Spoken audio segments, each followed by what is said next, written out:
with so much at stake with this game, what's the key thing that you want your team to concentrate on? It's just football, it's just football. I mean, everybody sees that now, but I mean, reality is that all the games have had this much at stake on them, because if you don't win those, then you're not even playing in this one. You're at home and getting ready to go out and recruit, and the players aren't practicing like 99% of the other teams out there. So it's a privilege to be able to practice right now, to have a game this week.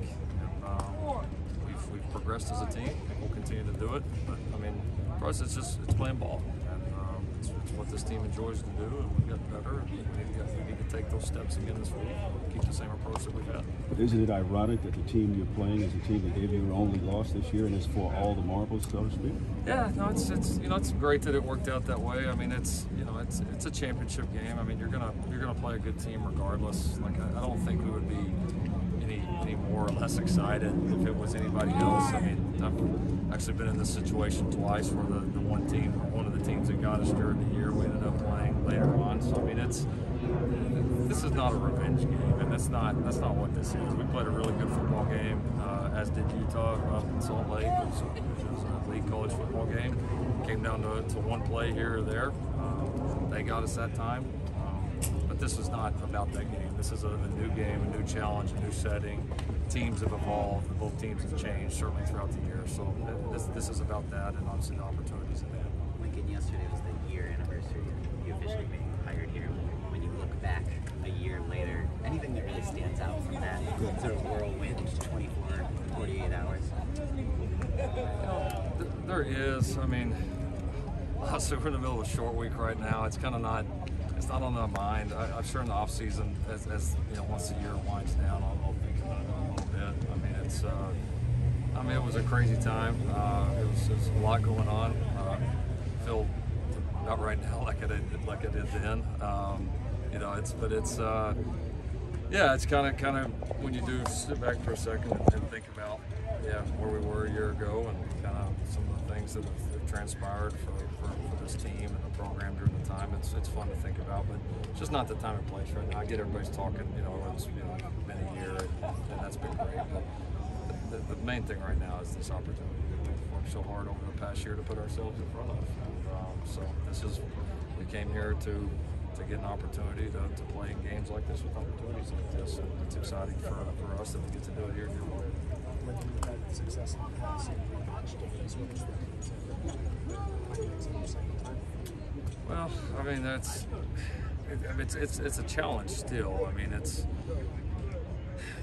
there's certainly, you get into a game and both sides, most of the time in games like this, I mean, I don't know that either side's going to go completely, change what they've done, right? I mean, to get in this game, you had some success, right? You played pretty good to be in this. So, I mean, I think you got to get ready to go play again. I think you got to understand that maybe the way the first one played out is not necessarily the way the second one plays out. A lot of times, actually, they play out very, very differently, and just in terms of flow of the game and just kind of how it goes. So, I think you just got to reset yourself and be ready to go. And it is a challenge. It's good to have some of that experience that we've had. I remember the first couple of times at OU doing it, it felt unique just because I hadn't done that in my career yet. It's not like the NFL where you cross over, so much. And so yeah, I mean, we challenge the guys to reset and understand that this game's going to be a different game, different challenge, different setting. And you got to be ready to respond to that, especially against a tremendous team like Utah. What did Eric Jacker's return mean for your defense, his extended snaps? Yeah, it's helped. It's helped. I mean, he came in and played some good snaps.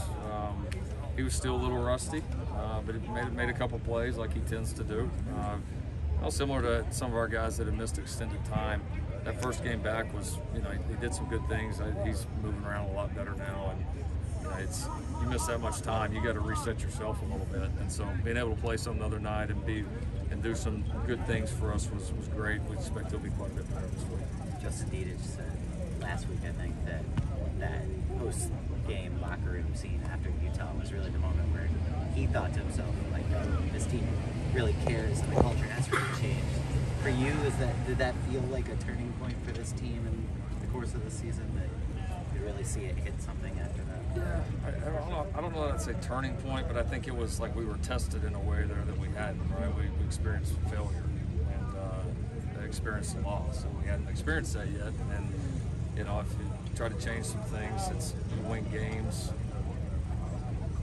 Everybody's happy, things are moving along. It hadn't been tested in that way, so you wonder, all right, you lose a tough game like that on the road in the fashion we did right there at the last second. All right, is everybody really going to stick to this now? And like I told you guys after that week, I mean, certainly the mood, the vibe in that locker room, I'm going to use the phrase, you know, disappointed but not defeated at all, and even maybe more inspired was what you'd hope to see. And then most importantly, we've done something about it after that. You know, you lose one like that middle of the season, you got to claw your way back to a position like this. I mean, and we've done that. In what way, if at all, would you say Utah's a different team than when you played in October? Well, I mean, they're not going to go change what they've done. They've had a lot of success, and so they're not going to flip a script, and we're not either. But I think teams evolve, right? I mean, you get challenged different ways. You have different people in and out of the lineup. I mean, it's just the year goes on.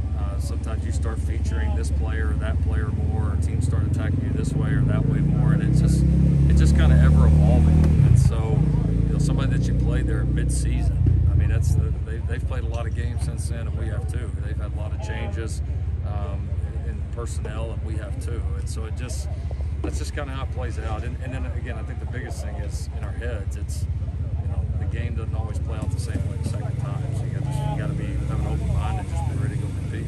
Let's do one more. When Austin's role was reduced early this season, how did you wrestle with him? Did you have a conversation at that time? Well, we told him when we felt like a couple of games in, we felt like that Trav had maybe inched ahead, and then a couple of games just played out that way where we started featuring Travis, and Travis was playing well, and we got in a little bit of a rhythm. And yeah, we were up front with them. And listen, there were some games, I think I told you guys after, there were some games in kind of that mid-season stretch that we should have played him more. You know, looking back on it, at that time we wish we would have, and we thought he had earned it. But yeah, we were up front with our guys about how we think a game's going to go or where we see them. It doesn't always play out that way, and that's where you give a guy like Austin credit. That's unselfish and that's headstrong, you know, and he didn't let it rattle him. He kept working, trusted there would be an opportunity if he kept his nose to the grindstone, and he's done that. And like I've said many times, nobody around here is surprised about him being ready to step up and play at an elite level like he has since Travis went down. Thank you, Coach. All right.